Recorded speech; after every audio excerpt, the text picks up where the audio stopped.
আসসালামু আলাইকুম। সপ্তম শ্রেণীর গণিত টিউটোরিয়ালে আরিফ মেথের পক্ষ থেকে সবাইকে আবার স্বাগতম। আজকে আমরা 11তম অধ্যায়ের বীজগাণিতিক রাশির ভগ্নাংশের গল্পের সমাধান করব। 215 পৃষ্ঠায় বলা আছে বীজগণিত ও ভগ্নাংশের যোগ বিয়োগ। তোমরা ষষ্ঠ শ্রেণীতে বীজগণিত রাশির যোগ ও বিয়োগ সম্পর্কে শিখেছ। আবার পাটিগণিত ও ভগ্নাংশ সম্পর্কে জেনেছ। সমাধান করব। এবার আমরা বীজগণিত ও ভগ্নাংশের যোগ ও বিয়োগ সম্পর্কে শিখি। পাটিগণিত ও ভগ্নাংশ সম্পর্কে নিশ্চয়ই তোমাদের মনে আছে। চলো তোমাদের মনে আছে কিনা পরীক্ষা করে দেখি।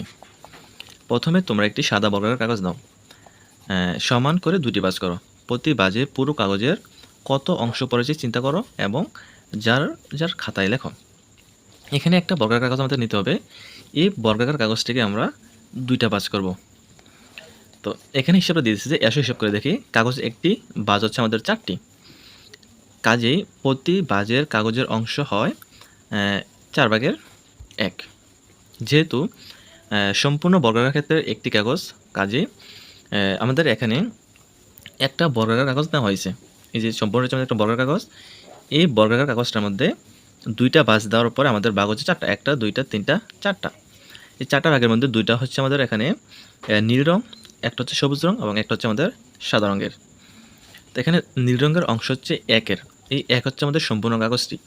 এই সম্পূর্ণ কাগজটিকে আমরা 4টা ভাগ করছি। 4টা ভাগের মধ্যে 2টা ভাগ হচ্ছে আমাদের নীলের। তো এইটা এখানে লাগছে যে 1-এর 4/2। তো 4টা ভাগ করছে, 4টা ভাগের মধ্যে 2টা ভাগ হচ্ছে আমাদের নীলের। আর এখন সমান সমান দিয়ে পাচ্ছি আমরা 4/2। কারণ হচ্ছে গিয়ে এই এর বলতে আমরা গুণ বুঝি। তাহলে এটা মূলত বোঝায় যে 1 গুণ 4/2। তো এখানে এটা যদি গুণ হয়ে যায় তাহলে এটা হচ্ছে আমাদের লব। আর যেহেতু এটা নিচে মানে 1 আছে সেখানে লব হয়ে গেছে। 2-এ 2, নিচে 4-এ 4। এবং সবুজ রঙের অংশ হচ্ছে এই সম্পূর্ণটা হচ্ছে আমাদের একটি। এই একটিকে ভাগ করছি আমরা 4টায়। 4টা ভাগের মধ্যে একটা ভাগ হচ্ছে আমাদের সবুজের। এই জন্য এখানে 1-এর এই 1 হচ্ছে আমাদের সম্পূর্ণটা, এর হচ্ছে আমাদের গুণ। তাহলে 1-এ 1, 4-এ 4। তাহলে আমাদের এখানে মোট রং করা হচ্ছে 4/2 হচ্ছে আমাদের এই নীলটা, আর 4/1 হচ্ছে আমাদের এই সবুজটা। এই দুইটা মিলে কতটুকু রং করা হচ্ছে। তাহলে এখানে আমরা এই 4 এবং 4 হরগুলো লসাগু করবো। লসাগু আমরা এখানে 4 পাচ্ছি। আর এই 4 দ্বারা যদি 4কে ভাগ করি তাহলে হচ্ছে আমাদের 1, 1 দ্বারা 2কে গুণ করলে হচ্ছে 2-এ 2, যোগের যোগ। এই 4 দ্বারা 4কে ভাগ করলে হচ্ছে 1, এই 1 দিয়ে আবার 1কে গুণ করলে হচ্ছে আমাদের 1। তো এখানে 2-এ 3 আর 4-এ 4। এখানে আমি একটা শর্টকাট নিয়ম শিখিয়ে দিচ্ছি। যদি ভগ্নাংশের যোগ কিংবা বিয়োগ বলে, ভগ্নাংশের যোগ কিংবা বিয়োগের ক্ষেত্রে হরগুলো যদি একই রকম হয়, তো এখানে হর হচ্ছে আমাদের 4, এখানেও 4। এরকম যদি হরগুলো মিলে যায় তাহলে যে কোনো একটা হর আমরা এখানে বসিয়ে দিব। লসাগুর মধ্যে বসিয়ে দিয়ে উপরে যা যা আছে ঠিক ওইগুলো আমরা লিখে ফেলবো। যদি চিহ্ন যোগ হয় যোগের, বিয়োগ হয় বিয়োগের লিখবো। এইটা হচ্ছে কি আমাদের হরগুলো মিলে গেলে। এবং সাদা অংশ, সাদা হচ্ছে আমাদের এইটা। এই সম্পূর্ণ হচ্ছে আমাদের একটি 1-এর আর 4/1 হচ্ছে আমাদের সাদাটি। তো আমাদের এখানে সাদাটা বাইর করতে বলছে। তো সাদাটা আমরা কীভাবে বাইর করবো?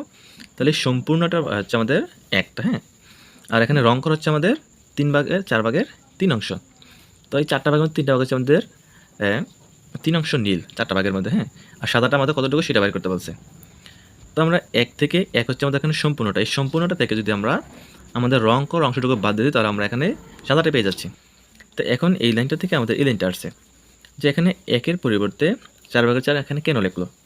তো আমরা এই 4 দ্বারা যদি 4কে ভাগ করে দিই তাহলে কিন্তু আমরা একই পাচ্ছি, আমাদের মানের কোনো পরিবর্তন হচ্ছে না। ঠিক একই কারণে আমরা এখানে 4 দ্বারা উপরে গুণ করছে এবং নিচেও গুণ করছে, মানে ভাগ করে দিয়েছে। তো এই 4/3 4/3 এখান থেকে এখানে চলে আসছে। আর এখানে দুইটা যদি একই রকম মিলে গেছে তাহলে দুইটার মধ্যে যে কোনো একটা এখানে লিখে দিলাম।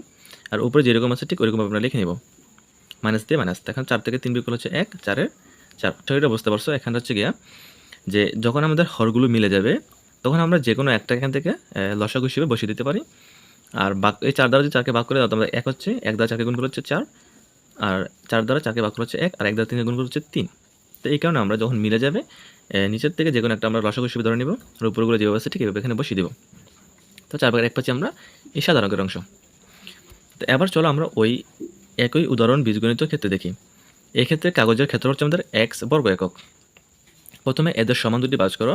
প্রতি ভাঁজে পুরো কাগজের কত অংশ পেরেছ চিন্তা করো। পুনরায় 2 ভাগের প্রতিটি 2 ভাগ অতঃপর 4 ভাগে। এই পর্যায়ে এইভাবে পর্যায়ক্রমে ভাগ করো এবং যার যার খাতায় অংশগুলো পরিমাণ লেখো। পরিশেষে প্রতি 2 ভাগ বা 3 ভাগ একসাথে নিয়ে মিলাও এবং তাদের অংশগুলো নিয়ে যোগ করো এবং বিয়োগ করে বাস্তব পরিমাণের সাথে মিল করো। অন্যান্য অংশের জন্য অনুশীলন করো। তো এখানে আমাদেরকে একটা বর্গাকার কাগজ দেওয়া আছে, কাগজটা হচ্ছে আমাদের এই সম্পূর্ণটার ক্ষেত্রফল হচ্ছে আমাদের এক্স। এই এক্স ক্ষেত্রফলের মধ্যে আমাদের নীল করা আছে দুইটা, সবুজ হচ্ছে একটা, আর ফাঁকা হচ্ছে আমাদের একটা এখানে। তো এখানে আমরা দেখতে পাই যে সম্পূর্ণ বর্গাকার ক্ষেত্রটির এক্স ধরল, এই সম্পূর্ণ যে বর্গাকার কাগজটি আছে সেই সম্পূর্ণটাকে আমরা এক্স ধরে নিলাম। আর নীল রঙের অংশ হচ্ছে আমাদের এখানে হচ্ছে যে 4 ভাগের মধ্যে একটা ভাগ, তো এখানে এক্স ধরে নিছে যে এক্স এর 4 ভাগের 2। তো এই 4টা ভাগ করলাম আমরা, 4টা ভাগের 2টা ভাগ হচ্ছে আমাদের নীলের। এখানে আমরা এখানে 4 ভাগের 2 হচ্ছে নীলের, আর এখানে এক্স ধরার কারণ হচ্ছে আমাদের সম্পূর্ণটা হচ্ছে আমাদের এক্স। আর আগে যেটা ছিল ওইটার মধ্যে আমাদের এক ধরেছিল, এই জন্য এক লিখছিলাম, এখন এক্স ধরার কারণে এক্স থেকে নিলাম। আর এই এক্সের সাথে এটা গুণ আছে, এই এক্স হবে আমাদের হরের লবের সাথে গুণ। তো 2x এর 2x, 4 এর 4। একইভাবে সবুজ রঙের অংশ হচ্ছে এক্স এর 4 ভাগের 1, আর এক্স ওকে এক্স 4 এর 4। এবং মোট রং করার অংশ হচ্ছে আমাদের এই যে নীল এবং সবুজ, মোট কতটুকু রং করলাম।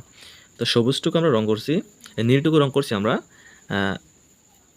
2x ডিভাইডেড বাই 4, আর সবুজ রং করছি আমরা x ডিভাইডেড বাই 4। মানে এই দুইটা যোগ করে যতটুকু হবে সেটা হচ্ছে আমাদের মোট রং করা অংশ। তাহলে দুইটা আমরা যোগ করে দিলাম এখানে, যে যদি আমাদের হরগুলো একই রকম হয় তাহলে আমরা যে কোনো একটাকে লসাগু ধরে নিতে পারি, আর উপরে যেগুলো আছে আমরা এগুলো লিখে নিতে পারি। তাহলে 2x এর আগে x হচ্ছে আমাদের এখানে 3x 4। এই 3x ডিভাইডেড 4 হচ্ছে আমাদের রং করা অংশটি, এই যে নীল এবং সবুজ মিলিয়া। এখন এইটুকু আমাদেরকে বের করতে হবে। তাহলে সাদা অংশটি হচ্ছে আমাদের x minus 3x divided by 4। এই x হচ্ছে আমাদের সম্পূর্ণটা, এই সম্পূর্ণটা থেকে যদি আমরা আমাদের এই রং করা অংশটাকে বাদ দিয়ে দিই তাহলে আমরা সাদা রঙের অংশটা পাচ্ছি। তো এখানে আমাদের এখানে হর 4 হওয়ার কারণে আমরা এই এক্সের সাথে 4 একবার গুণ করছি, একবার ভাগ করছি, যে এখানে একবার 4 গুণ করছি, একবার 4 ভাগ করছি। এখানে যদি আমরা 4 এ 4 কাইটে দিই তাহলে তো আমাদের এই এক্সে থাকতেছে, এই এক্সের কোনো পরিবর্তন হচ্ছে না। তো এখানে 4x ডিভাইডেড বাই 4 পাচ্ছি, আর এখানে হচ্ছে আমাদের মাইনাস 3x ডিভাইডেড বাই 4, এটা লিখে নিলাম।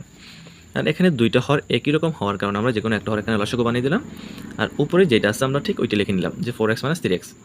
তো এই 4x থেকে যদি আমরা 3x বাদ দিই তো আমাদের হাতে থাকছে আর একটা x, আর নিচে 4 এর 4। তো এতক্ষণ নিশ্চয়ই বীজগণিতীয় ভগ্নাংশের ধারণাটি তোমাদের স্পষ্ট হয়েছে। আশা করি এই চিত্রটা সকলে বুঝতে পারছো।